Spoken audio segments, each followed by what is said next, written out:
মালিক রে, আমি বড় পাপী, আমি বড় গুনাহগার। ও দয়ার আল্লাহ, আমি 10 বছর তোমার গোলামি করি নাই, আমি 20 বছর গোলামি করি নাই। আল্লাহ, আজকে মনিরুল ইসলাম শরীয়তপুরী আমার ভাই শোনা গেছে তোমারে বন্ধু বানাইলে ওই জান্নাত পাওয়া যাবে। মালিক রে, তুমি আমারে দাও না মাফ কইরা। যুবক রে,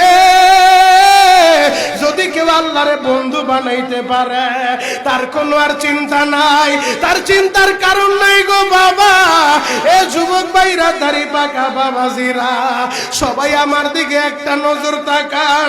এই যে দেখেন আমি হাতের ভিতরে আহারে টিস্যু দিয়া কাফনের মতো একটা দৃশ্য বানায় ফেললাম। এমন একটা কাপড় আপনার শরীরে একদিন উঠে যাবে, আমার শরীরেও একদিন উঠে যাবে। ও চেয়ারম্যান ভাইরা, ও মেম্বার ভাইরা, ও নেতা ভাইরা, ও আলেম ভাইরা, এখন কাঁদতে বলছি, শুধু কাঁদবা। জীবনে কত জায়গায় আমরা গোসল করলাম।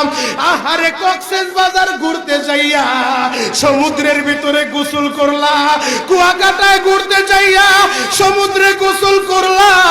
এই যে মাদ্রাসার পুকুরটা ভরাট করছে মসজিদের জন্য, বিশাল বড় ময়দান এখন হয়ে গেছে। এই পুকুরের ভিতরে কত মানুষ গোসল করছে, আবার পিছনে একটা বিরাট পুকুর হয়ে গেছে, ওই পুকুরে কত মানুষ গোসল করবে। ও সোনামুখীর বাবা